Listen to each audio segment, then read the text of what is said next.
Hi friends, henna ഡിസൈൻ്റെ ഒരു ക്ലാസ്സുമായിട്ടാണ് ഞാൻ വന്നിട്ടുള്ളത്. ബിഗിനേഴ്സിന് എളുപ്പത്തിൽ പഠിക്കാനുള്ള പോലെയാണ് ഞാൻ ക്ലാസ് പ്ലാൻ ചെയ്തിട്ടുള്ളത്.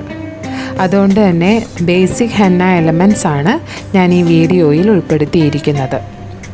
ഈ ബേസിക് എലമെൻറ്റ്സ് നന്നായി പ്രാക്ടീസ് ചെയ്തിട്ട് അത് ഏറ്റവും നന്നായിട്ട് നിങ്ങൾക്ക് വരയ്ക്കാൻ പറ്റുകയാണെങ്കിൽ പിന്നെ ഏത് ഹെന്ന ഡിസൈൻസും നിങ്ങൾക്ക് സിമ്പിളായിട്ട് വരയ്ക്കാം.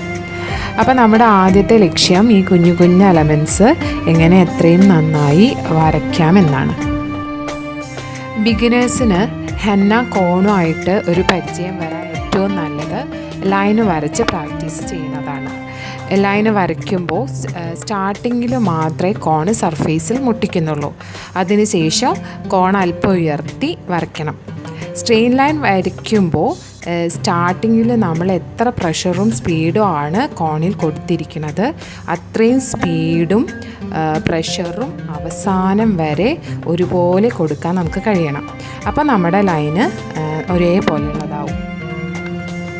പിന്നെ ഒരുപാട് പ്രാക്ടീസ് ചെയ്താൽ മാത്രമേ ഇങ്ങനെ സ്ട്രെയിറ്റ് ലൈനൊക്കെ നമുക്ക് കിട്ടുകയുള്ളൂ. തിക്കായിട്ടുള്ള ലൈന് വരയ്ക്കണമെങ്കിൽ 2 ഔട്ട്ലൈൻ കൊടുത്തിട്ട് അതിൻ്റെ ഇടയിൽ ഫില്ല് ചെയ്താൽ മതി. ഇതൊക്കെയാണ് നീറ്റായിട്ടുള്ള ലൈന് വരയ്ക്കാനുള്ള ട്രിക്സ്.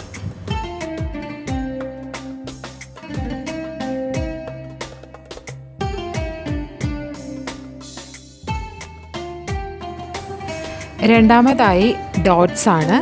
ഇതും വളരെ സിമ്പിളായിട്ട് നമുക്ക് വരയ്ക്കാം.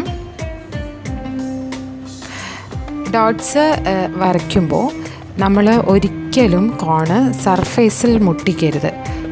അല്പം ഉയർത്തി പതുക്കെ പ്രസ് ചെയ്ത് കൊടുക്കണം. അപ്പോൾ അതിലുള്ള പേസ്റ്റ് ഒരേപോലെ എല്ലാ ഭാഗത്തേക്കും സ്പ്രെഡാവും. ഇങ്ങനെ ചെയ്യുമ്പോൾ നമുക്ക് ഈവൻ ആയിട്ടുള്ള ഡോട്ട്സ് കിട്ടുകയും ചെയ്യും.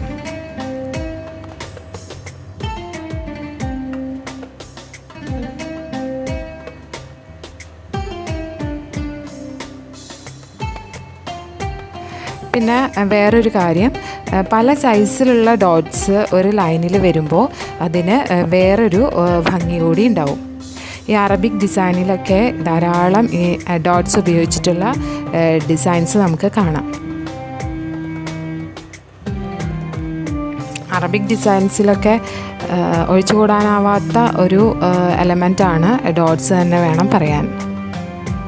ഇങ്ങനെ വളഞ്ഞ വരകളിലൊക്കെ ആയിരിക്കും അധികവും അറബിക് ഡിസൈൻസിൽ ഈ ഡോട്ട്സ് വരണത്.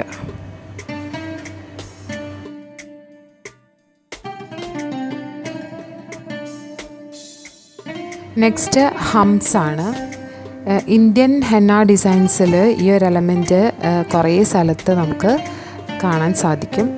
ഇത് കാണുമ്പോൾ വളരെ എളുപ്പമാണെന്ന് തോന്നുമെങ്കിലും നമ്മൾ വരച്ച് വരുമ്പോൾ വൃത്തിക്ക് കിട്ടാൻ വളരെ ബുദ്ധിമുട്ടാണ്.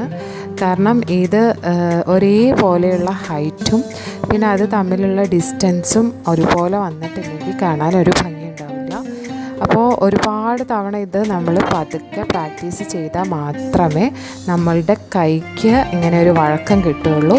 അതിപ്പോൾ ഹബ്സിൻ്റെ കാര്യം മാത്രമല്ല, എല്ലാ ഡിസൈൻസും നമ്മൾ ഒരുപാട് തവണ പ്രാക്ടീസ് ചെയ്ത് തന്നെ പഠിക്കണം. പിന്നെ ബിഗിനേഴ്സിനൊക്കെ ആണെങ്കിൽ ഹംസ് എളുപ്പത്തിൽ പഠിക്കാനുള്ള ഒരു ട്രിക്കാണ് ഇവിടെ കാണിക്കുന്നത്. അതായത് ഒരു ലൈന് വരച്ചതിന് ശേഷം അതിൻ്റെ മുകളിൽ തിന്നായിട്ടൊരു ലൈന് കൂടി വരച്ച് ആ മുകളിലുള്ള ലൈന് തട്ടുന്ന രീതിയിൽ നമുക്ക് ഒരേ ഹൈറ്റിൽ വരച്ചെടുക്കാൻ പറ്റും. നമ്മൾ വരച്ച് കഴിയുമ്പോൾ മുകളിലുള്ള തിന്നായിട്ടുള്ള ലൈന് കാണുകയില്ല. അപ്പോൾ അങ്ങനെ നമുക്ക് ബിഗിനേഴ്സിന് പ്രാക്ടീസ് ചെയ്താൽ എളുപ്പത്തിൽ ഇത് പഠിക്കാൻ പറ്റും. അതേപോലെ കുറച്ച് വീതിയിൽ ഒരു ഫ്രില്ല് പോലെ ഇത് വരച്ച് എടുത്ത് അതിൻ്റെ മേലെ ഇങ്ങനെ ഫില്ല് ചെയ്ത് കൊടുക്കുമ്പോൾ നല്ല ഭംഗിയിലുള്ള ഡിസൈൻസ് നമുക്ക് വരച്ചെടുക്കാൻ പറ്റും. ഈ ബ്രൈഡൽ ഡിസൈൻസിലൊക്കെ ധാരാളമായിട്ട് കാണുന്ന ഒരു ഡിസൈനാണിത്.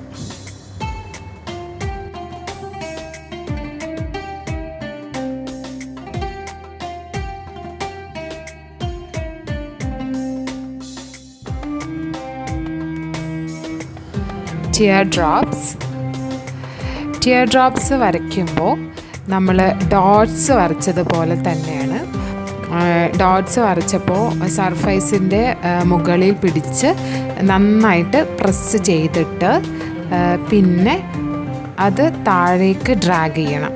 ഇങ്ങനെ ഡ്രാഗ് ചെയ്ത് അവസാനിപ്പിക്കുന്ന ലൈനിന് നല്ല ഫിനിഷിങ് ഉണ്ടാവുകയും വേണം. അപ്പോഴാണ് ആ ഡിസൈന് നല്ല ഭംഗി കിട്ടുകയുള്ളൂ. സാധാരണ നമുക്ക് ആ ഡ്രാഗ് ചെയ്യണത് ചിലപ്പോൾ വലിച്ചാൽ ഫസ്റ്റ് ഒന്ന് നമുക്ക് കിട്ടാൻ ബുദ്ധിമുട്ടായിരിക്കും. അപ്പോൾ നമ്മൾ സാവധാനം ആദ്യം ഒരു ഡോട്ട് ഇട്ട് അതിൻ്റെ താഴെ ഭാഗം ഡ്രാഗ് ചെയ്ത് പതുക്കെ പ്രാക്ടീസ് ചെയ്താൽ പെട്ടെന്ന് നമുക്കിത് കൈക്കൊക്കെ വഴക്കം കിട്ടും. ഇതുപയോഗിച്ചിട്ട് ധാരാളം ഫ്ലവേഴ്സ് എല്ലാം വരയ്ക്കാറുണ്ട്. അതുപോലെ ഫില്ലിംഗ് എലമെൻ്റ് ആയിട്ടും ഈ ടിയർ ഡ്രോപ്സ് ഉപയോഗിക്കാറുണ്ട്.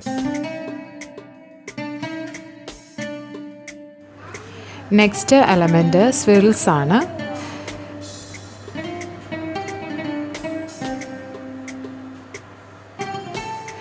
നമ്മൾ സർക്കിൾ വരയ്ക്കുന്നത് പോലെയാണ് കോണ് കൊണ്ടുവരുന്നത്.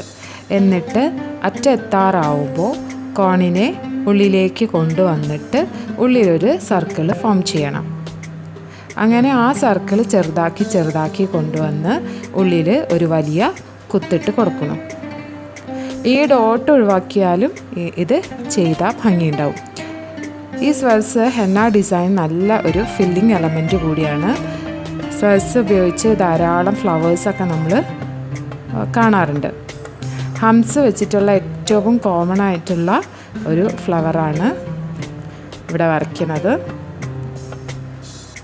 മിക്ക ഹെന്ന ഡിസൈൻസിലും ഈ സ്വെൽസ് നമുക്ക് കാണാൻ പറ്റും.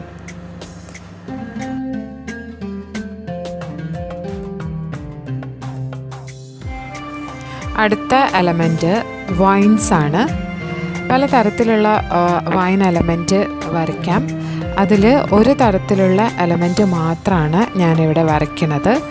കൂടുതൽ വൈൻസ് എല്ലാം ഞാൻ അടുത്ത ക്ലാസ്സിലൊക്കെ ഉൾപ്പെടുത്താം. ഇവിടെ ടിയർ ഡ്രോപ്സ് വരച്ച് അതിൻ്റെ മുകൾ ഭാഗവും ഡ്രാഗ് ചെയ്യണ രീതിയിലാണ് വരച്ചിരിക്കുന്നത്.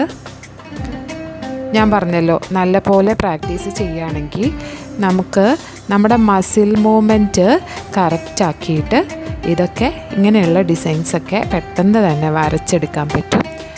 നമ്മുടെ മസിൽ മൂവ്മെൻറ്റ് പ്രഷർ നമ്മൾ മസിലിന് കൊടുക്കുന്ന പ്രഷറിനനുസരിച്ചിട്ടാണ് ഈ ഓരോ എലമെൻറ്റും നമ്മൾ വൃത്തിയായിട്ട് വരയ്ക്കാൻ പഠിക്കുന്നത്.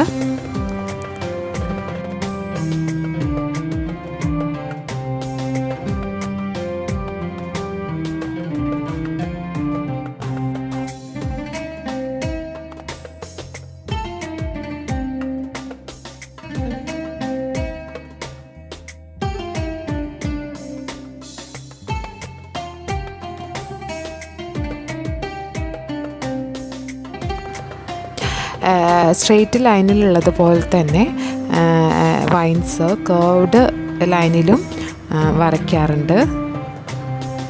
കർവ്ഡിൽ വരയ്ക്കുമ്പോൾ നമ്മൾ ആ വൈനിൻ്റെ സ്ലോപ്പ് ഒന്ന് അഡ്ജസ്റ്റ് ചെയ്യണം.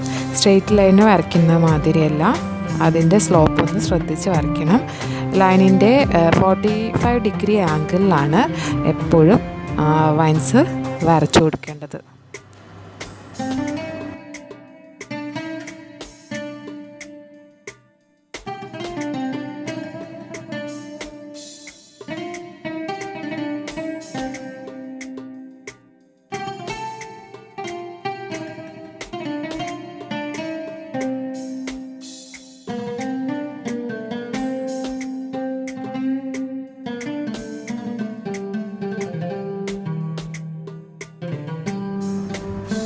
അവസാനത്തെ എലമെൻറ്റ് ഇൻവേഴ്സ് വൈനാണ്.